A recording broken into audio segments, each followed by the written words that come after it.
Thank you all so much for joining us today. I hope you're enjoying your lunch. As you know, we have a very distinguished guest today, Dr. Rafael Grossi, who is the Director General of the International Atomic Energy Agency, or IAEA. We'll hear this a few times today. My name is Alex Glaser. I'm a professor here at SPIA. I also co-direct the program on science and global security, which is also part of SPIA. I did want to mention that this event is co-sponsored by SPIA and the Princeton Plasma Physics Lab, PPPL. And before Mike Ford over here, who is from PPPL, will actually introduce or formally introduce Dr. Grossi, I want to welcome or extend a welcome to our Dean, Amani Jamal. And I think Amani will make a few welcome remarks before we sort of open it up for the actual conversation today with Dr. Grossi. Let's maybe a round of applause for Amani to be here. Thank you. Thank you, Alex. That's so kind of you. And good afternoon, everyone. It's such a delight. I am Amani Jamal. I'm the Dean of the Princeton School of Public International Affairs. It is my pleasure to welcome you today to today's Dean Leadership Speaker Series. I extend a special welcome to our guest, Dr. Rafael Grossi, Director General of the International Atomic Energy Agency. Dr. Grossi, the timing of your visit is excellent. We recently began celebrating the 50th anniversary of our program on science and global security, one of the world's leading research centers on nuclear disarmament, science, and policy research. IAEA has likewise been doing important work in this area, and Dr. Grossi's leadership on such issues as Ukraine's Zaporizhzhia nuclear power plant has been extremely vital to these efforts. Thanks to everyone for joining us today. Thanks as well to you, Dr. Grossi, and to the Princeton Plasma Physics Lab for their help in organizing the day. I'm so happy that members of the leadership team have joined us today as well. It is now my privilege to present Michael Ford, PPPL's Associate Laboratory Director for Engineering, who will introduce Dr. Grossi. Mike, the floor is yours. Thank you. Thank you very much. Well, good afternoon, everyone, and thank you, Dean Jamal. I'm Mike Ford, as the Dean indicated, and I'm the Associate Laboratory Director for Engineering at the Princeton Plasma Physics Laboratory, which is a U.S. Department of Energy national laboratory, one of 17, and it's managed by Princeton University and has been for its entire history. PPPL, as many of you may know, is a leader in the science and engineering behind the development of fusion energy. We've been advancing fusion concepts for more than 70 years. Today, fusion is seeing unprecedented momentum, and as we inch closer to constructing a fusion pilot plant, both governments and industry need to address low but possible risks of fusion being linked to nuclear proliferation. International cooperation and nuclear governance will be key. Today, we'll hear about this and many more things from a nuclear policy expert whose work continues to make an indelible impact on the world stage. Please join me in welcoming His Excellency Director General of the International Atomic Energy Agency, Dr. Rafael Grossi. Dr. Grossi is a diplomat with nearly 40 years of experience in nonproliferation and disarmament. In 2013, he was appointed Ambassador of Argentina to Austria and Argentine representative to the IAEA and other Vienna-based international organizations. In 2015, DG Grossi presided over the diplomatic conference of the Convention of Nuclear Safety, securing unanimous approval for the Vienna Declaration on Nuclear Safety, which was an important milestone in international efforts following the 2011 Fukushima Daiichi nuclear accident. Director General Grossi was also Chief of Cabinet at the Organization for the Prohibition of Chemical Weapons in The Hague from 2002 to 2007. DG Grossi is an international gender champion, promoting gender balance in the nuclear field. He holds a PhD in international relations and international history and politics from the University of Geneva, Graduate Institutes of International and Development Studies, from which he also received his master's degree. He began his academic journey at the Pontifical Catholic University of Argentina and at the Diplomatic Academy of Argentina. Please join me in welcoming Dr. Grossi. Thank you very much. Thank you. Good afternoon, everybody. It's great to be here. Madam Dean, Doctor, dear friends. When you were saying Science and International Affairs. It's exactly what I've been doing because the first part of my day, my morning actually, has been on the fusion part that you were referring to. Very exciting area that is gaining renewed momentum and interest. And of course, the IAEA has been working with Princeton for many, many years, and PBBL in particular.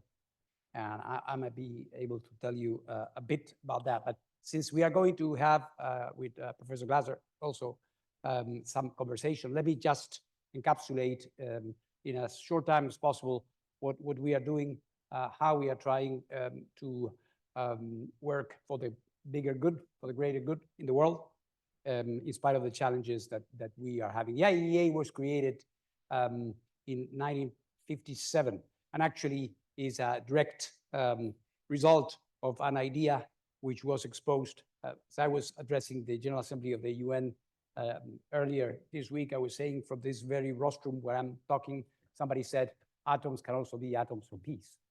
That happened 70 years ago. An American president said it. And that was the origin of this idea of having an agency that would be trying to foster international cooperation, stemming proliferation of nuclear weapons. And this is what we have been trying to do. The IAEA has this, like Janus, the mythic god, has two faces. We have a face on the hot issues that are animating the international agenda. So we are there, and we will be discussing this. We are there in Iran and addressing this critical problem. We have been dealing with North Korea. We are, of course, in the past, of course, Iraq, Syria, Libya. All these places were attempts to get nuclear weapons under the guise of peaceful nuclear programs was attempted. And that led to a number of developments that you, as advanced students and professionals in international affairs, are well-versed on. And I won't repeat those. But the IAEA has been an indispensable player in all of these efforts. More recently, the IAEA has been confronted with a completely unprecedented thing, something that had never happened before after the start of the war in Europe, in particular in Ukraine, where the biggest nuclear power plant in Europe, 6 gigawatts of installed power, was taken by Russia, thereby establishing a hot spot in the middle of a combat zone where the possibility, of course, of military action and a nuclear accident with tragic radiological consequences would be possible. The IAEA, as we decided not to observe from the outside and then in a few years organize a workshop on lessons learned. Rather, we plunged right into it. And we have been there. I more or less imposed our presence there. We went there. We established what is now a permanent presence, the only international organization operating independently in occupied territory, informing the international community of what's going on there, and trying, of course, to prevent something terrible happening there. At the request of President Zelensky, I have also set up permanent missions of the IAEA experts and all other nuclear facilities in Ukraine, including, of course, Chernobyl. Unexpectedly, the Russians were also invited us to go after a few weeks ago. You may remember Ukrainian incursion in Russian territory led to the possibility that the Kursk nuclear power plant should also or could also be subject to attack. So the IAEA has been moving decisively into uncharted waters, not in the sense of the science and technology behind it, because the IAEA is the place where we have, I say the collective we of the international community, the agreed nuclear safety standards, which are applied from the United States to Algeria, Africa, Asia.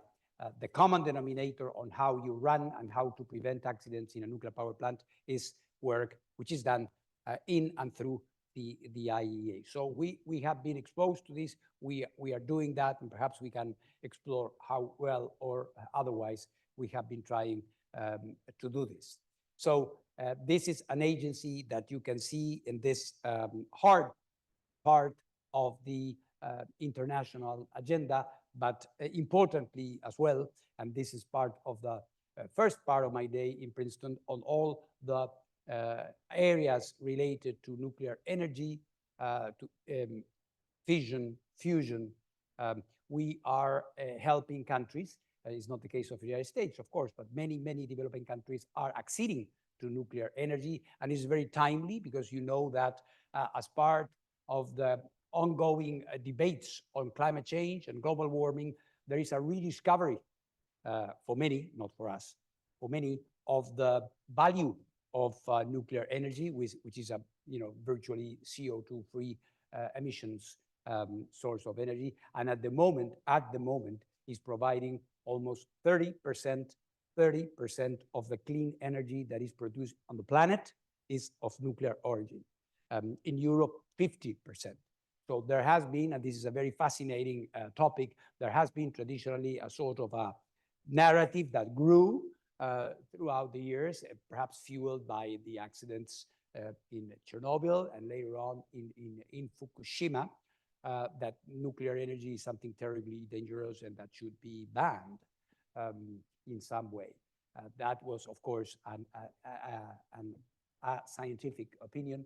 And now the trend is this, so much so that at the last Conference of the Parties of the Climate Change Framework Convention, the famous COPs you may have heard about, the final document says nuclear energy should be accelerated, not only tolerated or accepted for those who want it.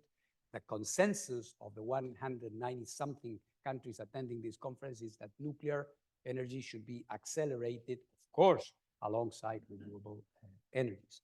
As you can see, there is all these elements, fusion, and the work that we are conducting in cooperation with Princeton is very important. There is, I would even say, an enthusiasm about fusion and the possibility of taking fusion, which the famous quip that fusion is the energy of the future and will always be. Apparently, there are those who are determined to prove that wrong, and that fusion can be on the market and servicing people much sooner than this ethereal, eternal, almost goal. So there are people working, like here, and I've seen the very impressive facilities that you have here. We are working together. I have established a World Fusion Energy Group. We are going to have under the G7 patronage, and we are going to have a first meeting of this World Fusion Energy Group in Rome in a few weeks. So there is a lot of movement around fusion. We are trying to, of course, from the IAEA side, is about capacity building, is about promoting this in countries that do not have it, is about the proliferation aspects that do exist. So as you can see, this is a very large spectrum going from war and peace issues to also notably nuclear medicine, oncology, radiotherapy. We are the ones that do this in the world.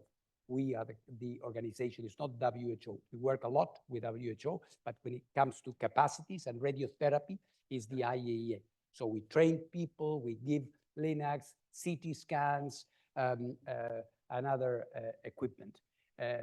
We are also very engaged in the use of nuclear techniques for food. Food security is another very important existential issue for many countries all over the world. And we are the ones giving the irradiation technology, the sterile insect technology that protects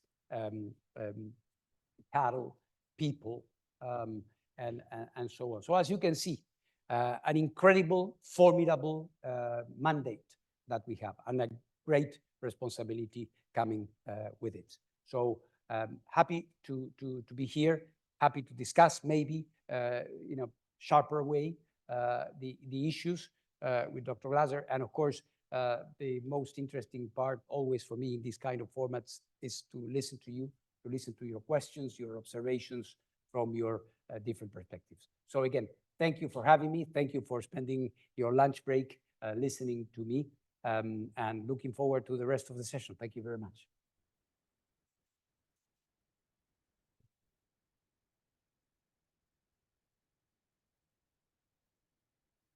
Here, here.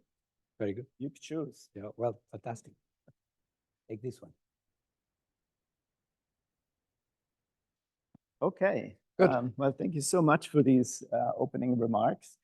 Just in terms of, I guess, the schedule, we have until 1:30, I believe. Dr. Grossi just said the Q&A is the best part. This is why I was, galloping So- through this part. I think I will try and keep it short and make sure we have at least 20 minutes or so for Q&A, maybe more. Yes.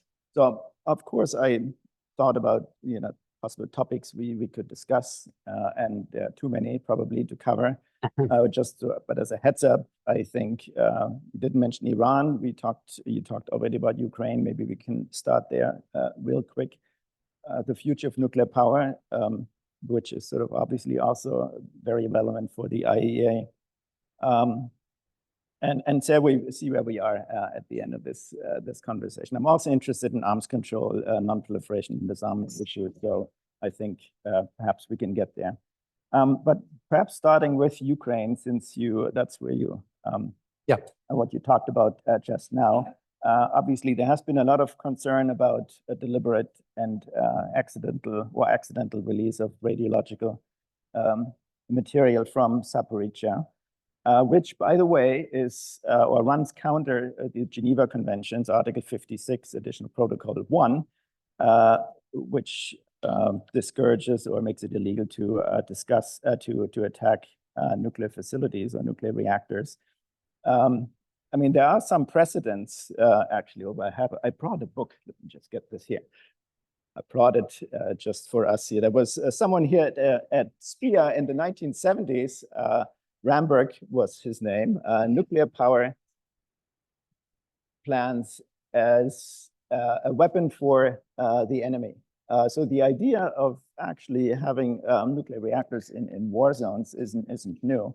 And just when Bernard Ramberg finished the book, there were some attacks on reactors under construction. Israel attacked or destroyed a reactor in Iraq during the Iran-Iraq war. There were Iraq attacked reactors in Iran. There was Israel destroyed a reactor in Syria, which was under construction. The United States actually considered bombing a North Korean reactor in the 1990s, which would have been a reactor operating. So that was a very risky situation there. So I think there have been some precedent, but as I mentioned, the Geneva Conventions makes it illegal to do exactly what we're seeing now in Ukraine. So I guess my question is can you help us understand what the IAEA could do to help actually plan and prepare for this a nightmare scenario of a radiological release from a nuclear power plant? You mentioned the permanent presence of the inspectors in Ukraine. Perhaps the lessons learned from the crisis, and actually is there something more that we ought to be doing than what we currently have? Yeah. Apparently the conventions aren't enough. Bernard Ramberg at the time actually proposed we need a treaty that would make it illegal to attack nuclear reactors with radiological material. So I'm really curious to see what you think the lessons are that we can take. I think you describe it correctly. There is from the normative point of view, and since ever since the beginning of the war, I have been having people coming to my office talking about treaties, etc. This is for after the war, of course. It's not something that you can imagine doing now in the middle of the crisis. I would say that, of course, you can always have additional pieces of international law, but I think we do have them. On top of the Geneva Conventions and the protocols to it, there are many resolutions from the General Conference of the IAEA and other documents that explicitly, of course, forbid attacking nuclear power plants. So I think here the issue, of course, one can perfect those, one can have a number of provisions, more detailed provisions, but I think the issue would unfortunately not be solved by having another convention. I think this is a matter of state behavior. We are this is history on the go. We are And I hope that once the dust settles, we will have achieved something important, which is to show that in the face of an international threat, there was an international institution that stepped up and that said, we don't accept this. And we did it in a number of ways. The first is to set out what I call the 7 pillars for for nuclear safety, which is a distillation of hundreds of thousands of pages and safety standards that no one reads except the operators and the regulators, etc. So I try to distill it in a way that people would understand what are the things that you must respect to ensure the safety of a nuclear power plant. And when things got worse, I went to the UN Security Council and laid out 5 basic principles, starting with the very obvious, which would be don't shoot at a nuclear power plant, because that was happening. That was really happening. There had been shelling on Zaporizhia, apart from drone attacks and other things. But I was also adding other more, I would say, indirect, but equally perhaps lethal ways to compromise nuclear safety. For example, carrying the power supply, attacking the high voltage lines that feed a nuclear power plant, thereby compromising the cooling function and possibly leading to meltdown when the fuel in your emergency diesel generators, which would be the last line of defense, is over.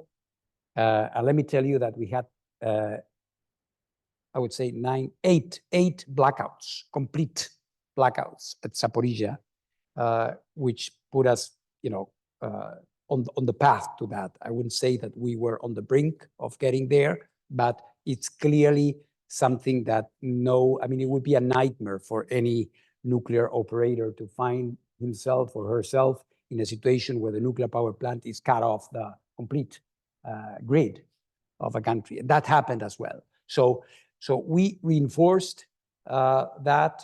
And the third thing was simply to show up and put the light blue flag of the IAEA, writ large, the international community, say, okay, we are here.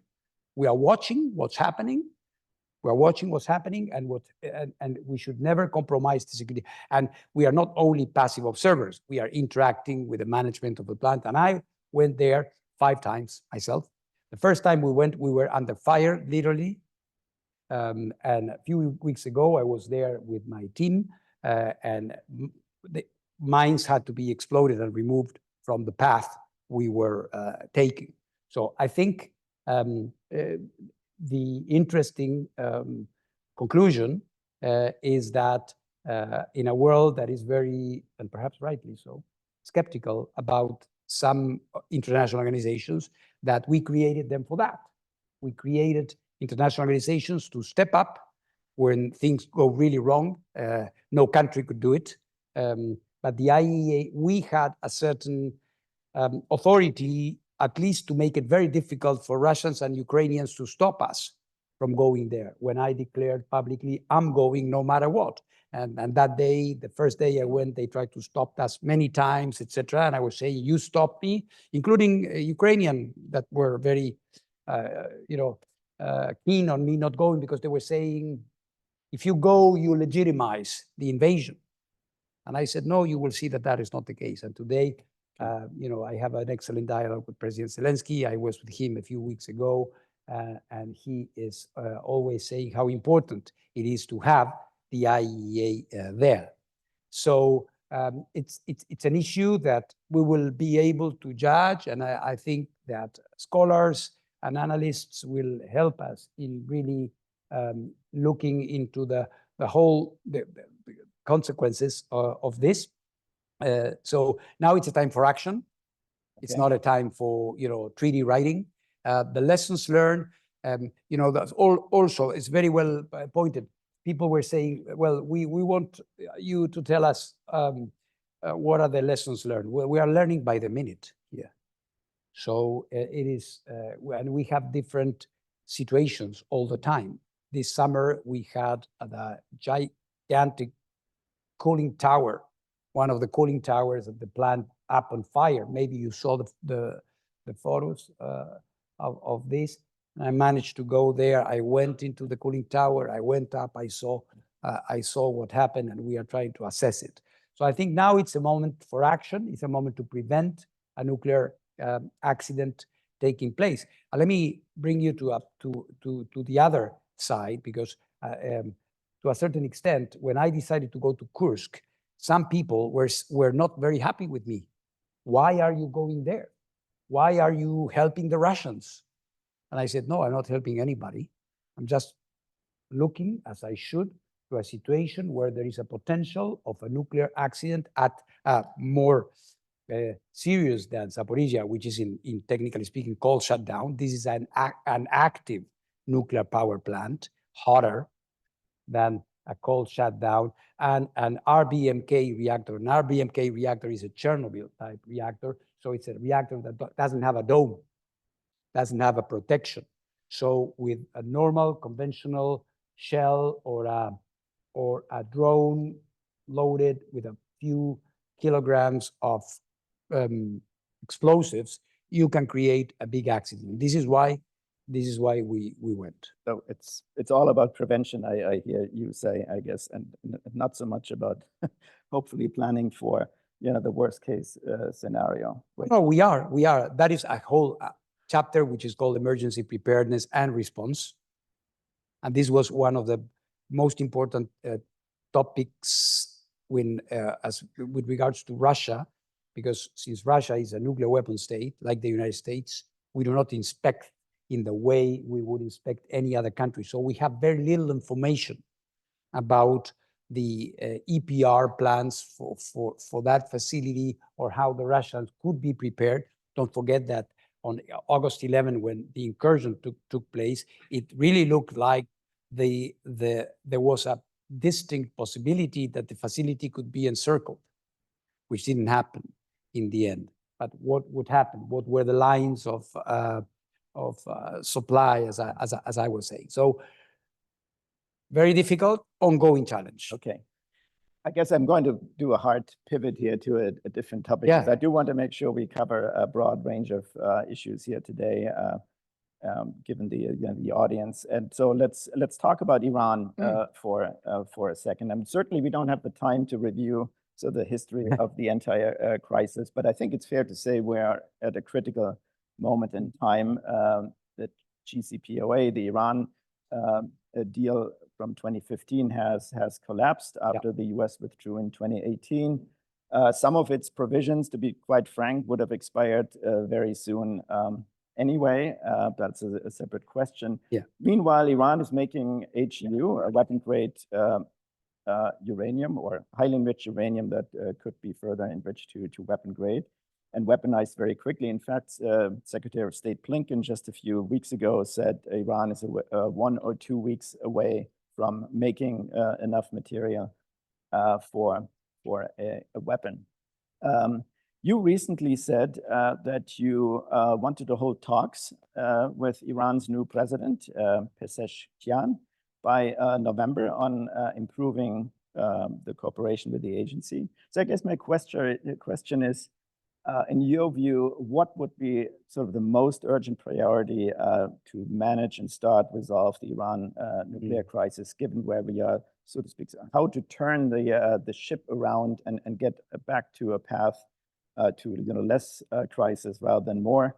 And I would sort of offer two options or broad baskets: restoring transparency on the Iranian side, or managing its stockpile of materials and equipment. So do they have to show more, or do they have to do more? Both. But let me say how, I mean, of course, as you rightly said, it's an incredibly complex, it's a saga. So with ups and downs, and I don't think we have time to go through that now. But so it's a process. There is a history which is complicated, and the agency, let's say, the last snapshot would be, as you rightly said, there was an agreement in 2015. The JCPOA, the United States walked out of it in 2018. Then after 1 year, the Iranians did the same. So they stopped observing any limitation on their nuclear program. And that had two problems. The first, like you said, is that they have an unbridled enrichment program. They are enriching at, technically weapon grade, 60%, but, it would take a little bit more to get to 90%, which is, of course, then more facilities, more centrifuge production, etc. So that happened, and concurrently, they reduced quite dramatically the visibility that the agency had, reducing it to a traditional type of inspection. It's not that we are not there. We have our inspectors there, but by virtue of this agreement, we were able to be looking at more things. And we had something which is called complementary access, which is a very important tool, which is basically explained when we have certain elements to indicate that there might be interest in looking at something somewhere, we can do it. We can do it. Of course, you have to exercise that with enormous prudence, and you have to substantiate and explain why you want to do that, but you can do it. And we've lost that capacity. So clearly, we are in a much worse situation. And my intention now is to try to put the train back on track. And especially since there will be some form of a framework, I suppose, with Iran, depending, of course, on what kind of administration you have in November. But there must be some process leading to a basic understanding between the international community and Iran, be it the return to JCPOA, which I feel at this point would be useless because it's an agreement thought and made for a completely different Iran. Iran that now has much, better, sophisticated, efficient capacities that were checked through the old agreement. But what I'm trying to focus now, and I will be in Tehran soon, I saw the new foreign minister, Mr. Arakchi, who is a very experienced man. He used to be the nuclear negotiator for in the previous administration, in the administration of President Rouhani, before President Raisi, who is the one who died in an accident. So he's a guy who knows a lot about nuclear. So we had a good conversation in Manhattan. And I'm going to be back there. And my goal is to try at least to stop the bleeding, if possible, stop the bleeding, and to prepare, as I'm trying to explain to him, to prepare the ground for a return to diplomacy. In the current conditions, that is very difficult because don't forget that those who negotiate an agreement with Iran will be the countries. But without the IAEA verification, these are useless, pieces of paper. So we need to, because I'm the responsible person for that, before I sign on the dotted line, I have to be sure about what the baseline in Iran is in terms of nuclear material, in terms of facilities, in terms of centrifuge production capacity. So how can I tell the next Secretary of State of the United States, well, okay, you can negotiate this and accept that they have 1,500, centrifuges type 6 and 4. Unless my inspectors can see that, I will not be doing that. Go get another DG because I'm not going to do it. And I told the Iranians, if you are saying, like they are saying, that they want to return to diplomacy, whatever, well, okay, that requires a preparatory work. And in this period until the end of the year, my effort will be geared in that direction. Afterwards, hopefully, if that part goes well, we will try to participate in the reestablishment of some wider structure. But just real quick, I mean, to make sure I understand, the Biden administration has not been able to sort of return to the negotiating table, as we know. Elections are coming, but so in your view, is there a path forward to sort of a new JCPOA 2.0, even if the US is not participating, or and what role? Without the US, no. Okay. No. And it's not me saying, for Iran, it would not have any sense. So I think we have to, and the United States position is that they want to have an agreement. I don't know about a potential Republican administration. They will say if and when that happens. But for a Harris administration, we are in contact with people, and we know that they want to go back to some form of an agreement. Okay. Okay, I have one more question, perhaps the third one, before we open it up for the Q&A. And as I said in the beginning, I wanted to discuss a little bit the future of nuclear power. And in the age of AI, you have to mention AI at least once in every event. Here we go. But it's happening. Against the backdrop of the rising energy demands of AI, the International Energy Agency, IEA, not the IAEA, recently estimated that the total electricity consumption from data centers will double within the next 2 years, which corresponds to the electricity demand of France. You would have to add France to the global electricity grid. And nuclear power is obviously considered, one of the options in this game. In fact, there was just a story a few days ago that 3 Mile Island, here not too far away in Pennsylvania, I guess, so Microsoft will essentially pay the utility to recommission the facility to produce electricity. So in principle, we could see, dozens or hundreds of new reactors, especially if we talk about SMRs, small modular reactors.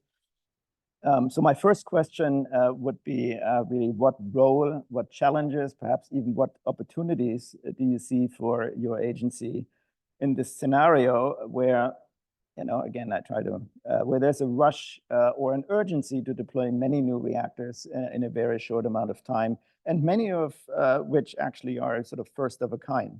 Some call them advanced reactors. That's something that we haven't actually seen in the past. Yeah, well, more than an opportunity, we have an obligation. Because according to the non-proliferation treaty, any country that has any nuclear facility has to have a safeguards agreement with us. In a non-weapon state. With the exception of the nuclear weapon recognized states. But mind you, when it comes to nuclear safety, we have a lot of activity with nuclear weapon states. Why? Because they tend to coincide with the big nuclear players. And the big nuclear players, be it the United States, be it France, the People's Republic of China, the United Kingdom, and of course, the Russian Federation, they are the big vendors of nuclear technology. Russia being the leader at the moment, China approaching, the United States, we will see what happens. So there is a lot of self-interest in having a nuclear operation which is safe, secure, and so on. So we will be checking every single reactor that comes into the grids. We have to do it. It's not a matter of how we do it.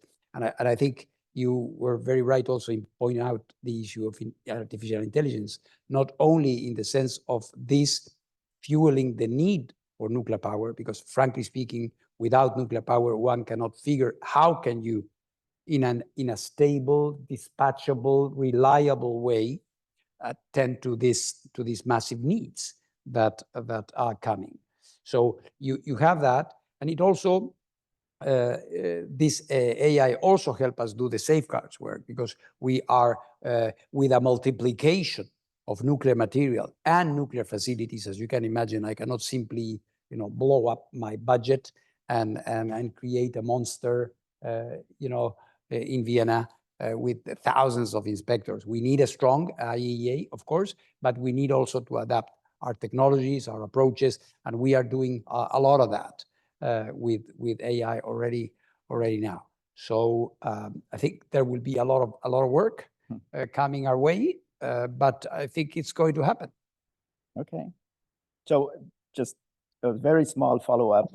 Since you mentioned fusion in your remarks, and since we're here in Princeton with the plasma physics lab, some of these reactors may be fusion reactors. In fact, Helion Energy, I think, claims to be online by 2028. We'll see. But my question would be, how is the IAEA beginning to think about possible safeguards for fusion? There is a power debate plants? about that, as you may know, which will depend on the type of fusion path that you follow. There is this debate. There is a debate because that would depend on the amount of nuclear material, of tritium materials that have a proliferation aspect to it. And we are already working on technical documents with our member states precisely on this. How do you safeguard a fusion facility? And also how do you check from a regulatory approach? There is also a very interesting debate about paths to regulation. Fusion is not fission. They are somehow related. So we will be looking into synergies when possible, but recognizing the scientifically diverse nature of the two activities. Okay, thank you. I mean, I think I should stop here and sort of open it up for Q&A. Okay, not over. Thank you. If you do have a question, please walk to the microphones, check if they're turned on, and perhaps briefly mention who you are so that we know. Let me just get this for you.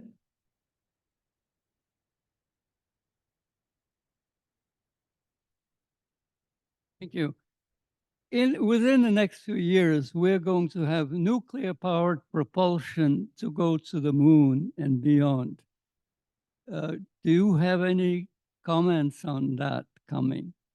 Well, nuclear propulsion, thank you for the question. Nuclear propulsion is, we're going to see that. We're going to see the shipping industry also moving into nuclear reactors, because you need to decarbonize that as well. It's one of the biggest sources of emissions, the naval shipping industry.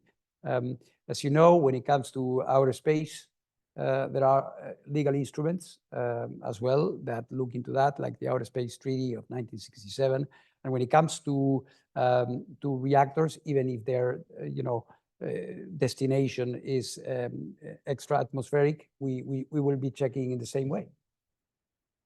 We will be safeguarding the nuclear material in the same way. Of course, the diversion path for nuclear sources in outer space is different, is of a different nature. It's not that someone in orbit is going to taking nuclear material and putting on a ship, on a spaceship, and take it to Mars.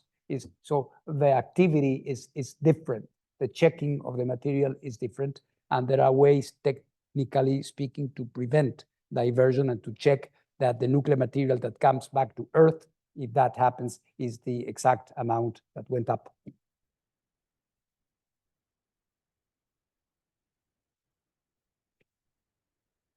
Multitasking here. Jeff Laurenti, an MPA student here 50 years ago, and chairman now of the Coalition for Peace Action in the Princeton area, and along with the UN Association of the USA. The Comprehensive Nuclear Test Ban Treaty, which the US Senate pointedly refused to consent to ratification to in the days of Jesse Helms and John Kyle, now seems more at risk than at any point in the past quarter century, the Russians withdrawing their support for it. What do you see as the risks of a renewed nuclear testing process? Because we have some folks in at least one political campaign that seem in the US today that seem favorable to it. And whatever might be the domino effect of others then feeling, rip it up. How do we maintain it? And what are the implications of the potential for testing for this, like in the US case, the US Space Force making noises about wanting to test what right now is abstractly understood. I know that's maybe outside your wheelhouse, but it also has nuclear implications. Oh, yes. Yes. Well, I think the CTBT, I happen to be a negotiator in my younger days of that treaty. That says a lot about how arms control processes, how long they take, is in a state of limbo, unfortunately. There is a very able international organization which is in, in preparatory stage. They are our neighbors in Vienna, the CTBTO, which has, by the way, an international monitoring system which is in place and is very helpful because apart from the national capacities that countries have, the seismometers, hydrophones, and systems, radionuclide stations that they have scattered all over the world will help us determine whether a nuclear test has taken place or not. I think, I see, of course, the erosion. It's part of the wider problem of the erosion of the arms control and disarmament apparatus, which we have seen for quite some time. My comment would be that it's regrettable. I don't think, at the same time, nuclear testing is more. I see it more related to proliferators than for confirmed nuclear weapon possessors. Since the modeling computer capacities that exist in this country and in other countries do not make it so crucial. In the case of a potential proliferator, the testing part is very, very important and perhaps even necessary. So, but again, that would be another argument to plead for the protection of the CTBT and for its entry into force.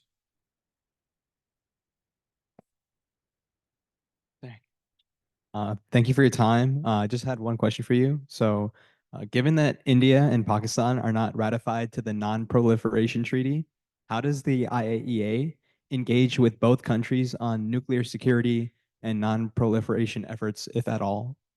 Sorry, can you repeat? Due to the Indian, you said? India and Pakistan are not ratified. Yes, yes. Yeah, well, clearly, there are limitations. In some cases, I think the international community was not able to stem the move towards proliferation, and in the subcontinent, as you know very well, this happened. The other situation where I think there was a failure was in North Korea, where after years of attempts to have also a policy of incentives to try to prevent that country to go down the nuclear weapon path, that failed back in 2006.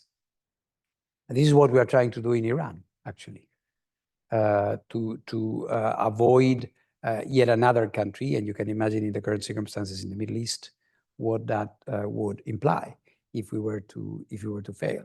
So on the non-proliferation front, we are very active. We are working with countries that are acceding to nuclear energy in some cases, which I will not mention for diplomatic reasons. There are some, if not concerns, there are question marks about X or Y country getting nuclear reactors and nuclear materials. And there are even some world leaders openly saying, why not? Why shouldn't we have a nuclear weapon? Countries in good standing with the NPT, some of them very close to the United States. And some presidents have said, well, we might consider having a nuclear weapon. So I think the current, the problem we are having, generationally speaking, is that we are in a phase of international relations where the growing tensions that exist make the attraction of nuclear weapons very strong. It's very unfortunate because this has broken with a trend which was, albeit extremely slow, a trend that took us from 30,000 or more warheads to 5,000 between Russia and the United States, which is, of course, a decrease. Admittedly, with even much, much less, you could still blow up the Earth several times over. But just to indicate the trend. So it's a difficult moment, indeed. You mentioned recently in an interview, I think you made a similar point where you said we need to reinforce the non-proliferation regime because we really, adding more nuclear weapon states will not help manage the current crisis. Yeah. Do you see a specific role for the IAEA in this process, sort of an active role to strengthen the non-proliferation regime, perhaps even, support disarmament efforts? In terms of non-proliferation is our core mandate.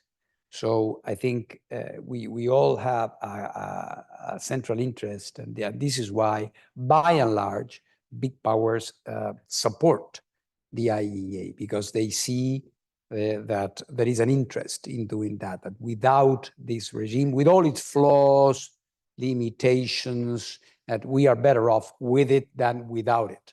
And so this is very clearly the thing. In terms of nuclear disarmament, this is clearly not a phase where nuclear disarmament is a realistic prospect. I try to be as honest as I can. What we see is countries making more nuclear weapons, China doing that, people considering that here there should be more and more sophisticated nuclear weapons, the UK, the same, India, Pakistan. I mean, in every country that has nuclear weapons, not to mention the DPRK, what we see is a trend on the opposite, more nuclear weapons. As I was saying in the previous question, countries saying, well, perhaps we should, join the move.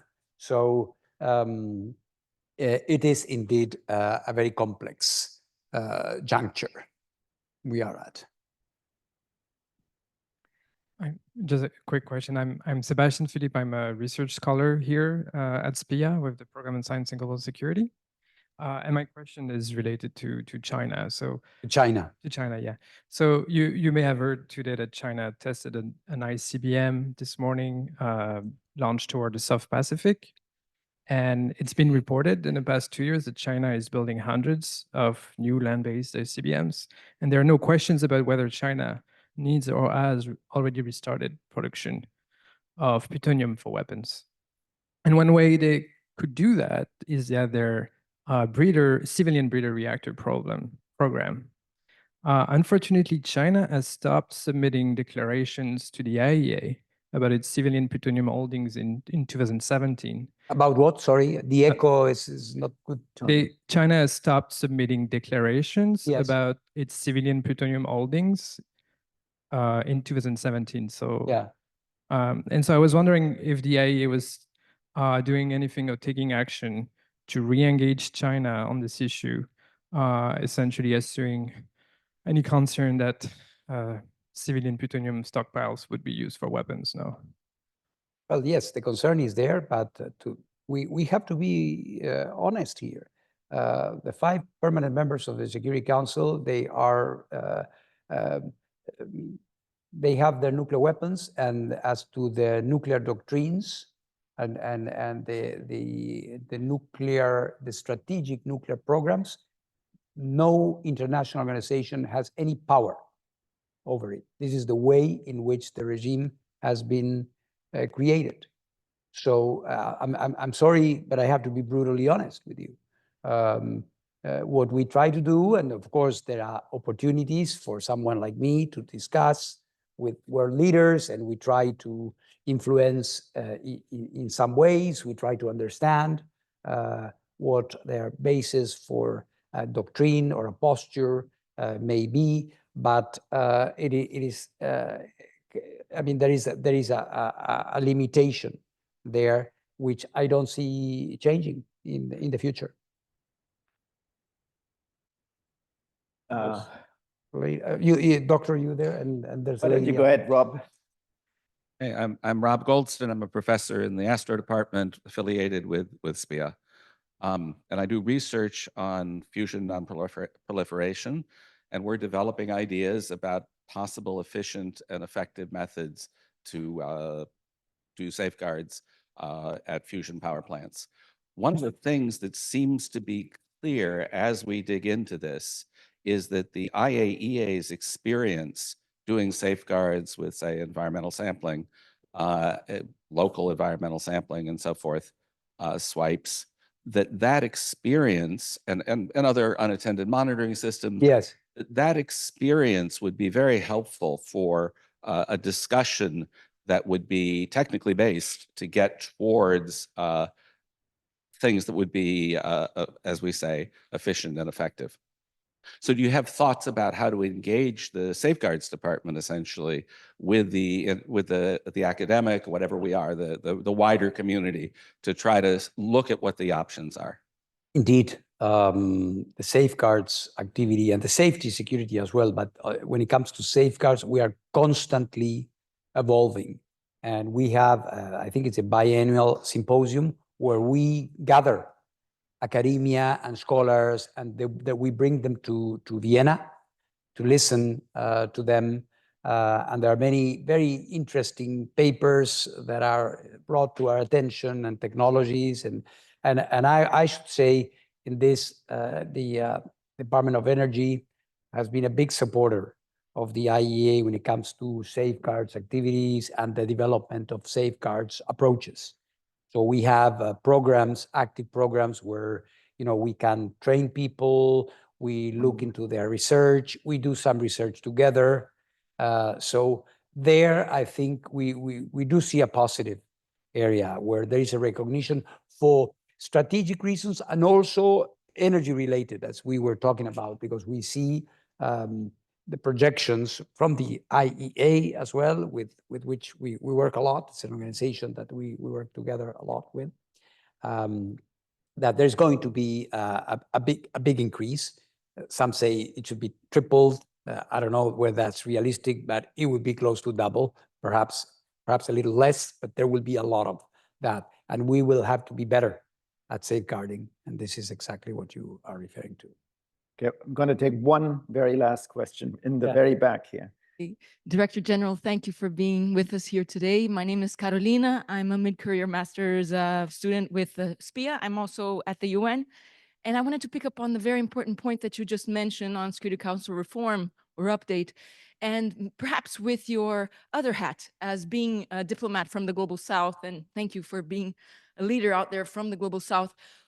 Could you share a little bit of the flavor from the conversations that took place at UN headquarters just these past few days? Because you had the new Pact for the Future, the new Agenda for Peace, and we heard now even from heads of state and President Biden himself on really the idea that the world is just too crystallized in a 1948 era that is no more, and that potentially there is an important need to update or reform Security Council as it is. Could you share a flavor or how you see it potentially with your Global South hat?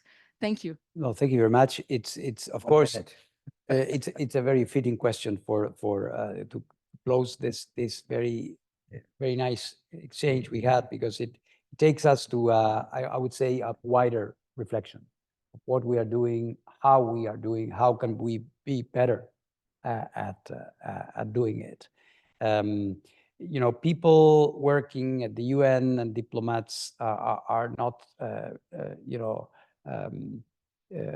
ignoring the world's realities. When people say, you know, rightly so, from civil society, how come they don't see this or that? They see it. They see it. The thing is that the world order as we know it, and the charter and the schemes that we have, are the result of a post-war order, a post-war order.